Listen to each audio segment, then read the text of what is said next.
முரட்டுத்தனமான 2 action படங்கள். சத்துன்னு அடியை போட்டு விட்டுருவேன்.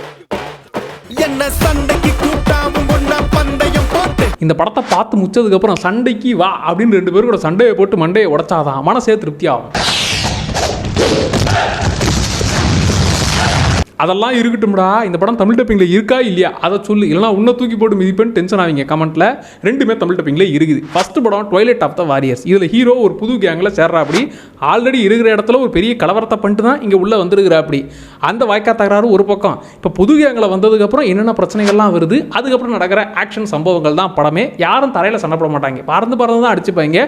பழைய டோனி ஜா படம்லாம் ஞாபகம் இருக்குதா, கும்கி வீரன் அப்படியே அந்த இடத்துல அடிச்சுட்டு மாளுவாங்களே, அதே விஷயங்கள் தான் இந்த படத்துலையும் இருக்கும். ஸோ டோனி ஜா டைப் படங்கள் உங்களுக்கு ரொம்ப பிடிக்கும்னா இந்த படமும் கட்டாயம் செட் ஆகும். இல்லை இந்த பறந்து சண்டை போகிறதெல்லாம் வேணாம், தரையிலே அடிச்சுக்கிட்டோம் இருக்கிற பொருள் எல்லாத்தையும் வச்சு அடிச்சுக்கிட்டு மாளட்டோம்னா ஃபைட் ஆர் ஃப்ளைட் அப்படிங்கிற இந்த படம்.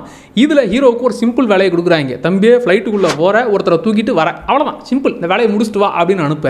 அந்த ஃப்ளைட்டுக்குள்ளே இருக்கிறது மொத்த பேருமே அசாசின்ஸ். இப்போ உள்ளே போனதுக்கப்புறம் எல்லார் கூடயும் சண்டை போட்டு அங்கேயே எத்தனை பேருக்கு சமாதி கட்டுறாருங்கிறது தான் படமே. குட்டியாக கதைன்றது, அப்புறம் ஓரமாக ஒரு குட்டி ட்விஸ்ட்டுங்கிற மாதிரி ஊர்கா சைஸில் அதுவும் இருக்கும். பட் தகட்ட ஆக்ஷன் தான். ஸோ இந்த 2 படங்களுமே ஆக்ஷன் பிரியர்கள் வெறியர்கள் அவங்களுக்கானது. அவங்களுக்கு ஃபுல் மீல் சாப்பிட்ற மாதிரி இந்த 2 படமுமே இருக்கும். ஸோ ஆக்ஷன் படங்களாக தேடி பிடிச்சி பார்க்குற உங்கள் ஃப்ரெண்ட்ஸுக்கு இந்த வீடியோவை ஷேர் பண்ணுங்கள், அவங்கள பார்க்க வைங்க.